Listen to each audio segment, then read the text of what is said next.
Pada tutorial kali ini kita akan membahas tentang pertemuan ketiga dari mata kuliah bahasa pemrograman dasar.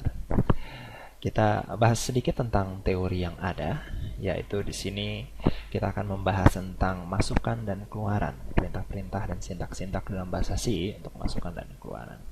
Kita bahas pertama adalah fungsi scanf. Fungsi pustaka scanf digunakan untuk menginput data atau menerima data dari user, dan data bisa berupa dalam bentuk karakter numerik atau string. Nah, perlu diingat bahwa fungsi scanf itu otomatis memberikan pergantian baris di sini, dan fungsi scanf tidak memerlukan penentu lebar field.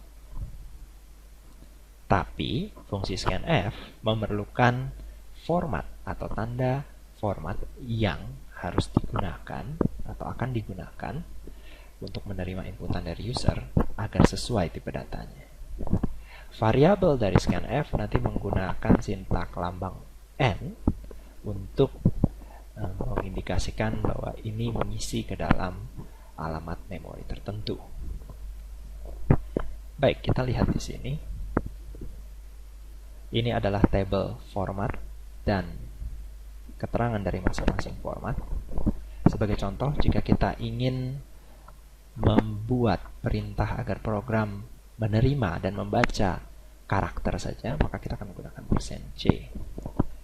Dan diisi ke variabel apa, diawali dengan lambang N. Untuk string kita menggunakan %s, untuk integer %i atau d, untuk pecahan %f atau e, untuk basis oktal jarang kita gunakan, mungkin ini %o, dan untuk basis heksa juga jarang kita gunakan adalah %x. Di sini kita dapat melihat lagi fungsi berikutnya. Selain scanf, kita juga bisa menggunakan fungsi gets. Fungsi gets digunakan untuk masukkan data tipe karakter, tapi tidak untuk tipe numerik. Jadi kalau kita masukkan angka setelah fungsi gets, itu hanya dianggap sebagai karakter. Harus diakhiri dengan tombol enter dan kursor secara otomatis pindah baris. Perbedaannya dengan scanf adalah gets tidak memerlukan penanda format layaknya scanf. Jadi perbedaannya di sini. Jika kita ingin menerima inputan hanya dalam format string atau karakter, maka fungsi gets dapat digunakan. Fungsi berikutnya adalah fungsi getchar. Fungsi getchar untuk karakter juga harus diakhiri dengan tombol enter, dan karakter yang dimasukkan akan terlihat pada layar. Pergantian baris juga akan terjadi secara otomatis. Ada lagi fungsi lain, getch dan getche. Fungsi getch dan fungsi getche sama-sama untuk membaca karakter. Tapi bedanya adalah tidak seperti fungsi yang lain. Di sini kita tidak perlu diakhiri dengan tombol enter dan tidak memberikan efek pergantian baris secara otomatis. Jika kita menggunakan fungsi getch, karakter yang dimasukkan tidak akan ditampilkan pada layar. Kuncinya di sini, tidak akan ditampilkan pada layar, sehingga sering digunakan untuk meminta inputan berupa password. Cocoknya untuk password. Untuk fungsi getche, karakter yang dimasukkan akan ditampilkan pada layar.